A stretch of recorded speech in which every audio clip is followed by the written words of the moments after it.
Another very popular function in Excel is the frequency function. We have two exercises in this sheet. We can ignore the blue and the grey cells because they're the second exercise. So let's just focus on the green and the burgundy cells. The frequency function is used when you have a large set of data, such as this list of ages. Usually the list would be a lot longer, but I'm just keeping it short so that we can check it's working. So here's our data, and what we want to do is put our data into these various intervals or bins. I need to know how many patients or people fell between the ages of 0 to 20, 21 to 30, 31 to 40, 41 to 50. With F4 selected, I'm going to the right of the Home tab in the ribbon, and I'm clicking the down triangle on the Auto Sum and choosing More Functions. I check that my category is set to All, and I click in this big list. I'll press the key on my keyboard, F, to jump down to those functions that begin with F, and then I'm looking for the frequency function. When I click on the frequency function, I can see the word array used several times. This sends out alarm bells in my head that this is an array function and has to be handled in a certain way. Notice the functions above don't mention array, so they're not array functions, but frequency is. With the frequency function selected, I'll click OK. The frequency function requires two pieces of information. It wants to know where's all the data, and then where are the bins or the intervals that it's supposed to slot the data into. First of all, the data. With my mouse, I'm going to highlight A2 to A17. That's where my data is. And then I'm going to click in the bins array field. I'm then going to highlight E4 to E7. I don't need to highlight the whole lot.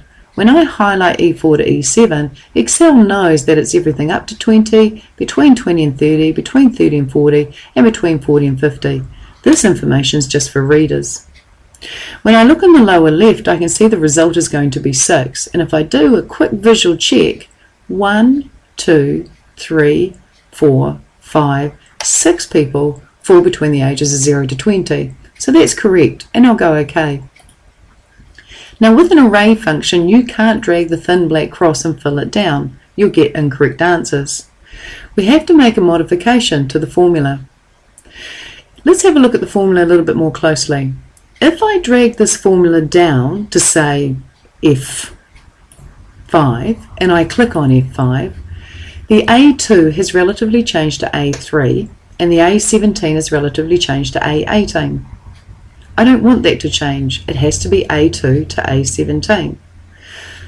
When I look at the E part of the formula, the E4 has changed to E5 and the E7 has changed to E8. I don't want that to change. It's E4 to E7. So I'm going to go undo. I may consider locking these cell references in, but think about it. If I locked A2 and I locked A17 and I locked in E4 and E7, then they would not relatively change. Which meant if I filled the formula down, I'm basically putting the same formula in all 4 cells. And I'll get the same answer in all 4 cells, which is also incorrect. What an array is it's one function that spreads over 4 cells instead of the thin black cross giving you 4 separate functions. What we're going to do is we're going to highlight F4, which contains the function, and we're going to highlight the cells below that we want to populate. We're then going to press the function key F2, which allows us to edit the formula. And then I'm going to hold Control Shift and tap Enter. When I go Control Shift Enter, that populates all the cells I had selected. When I look at each cell and look up in the formula bar, I've acquired some brackets around the outside, and that's what Control Shift Enter did. It's the same function in each cell, but it's giving you different answers. An array function is one function that spans over 4 cells. For example, if I try to click on one of these cells and press the delete key, I can't because it's part of an array. If I wanted to get rid of an array, I'd actually have to highlight all 4 cells and hit delete. And then I'll go undo to bring the function back. And that's the frequency function.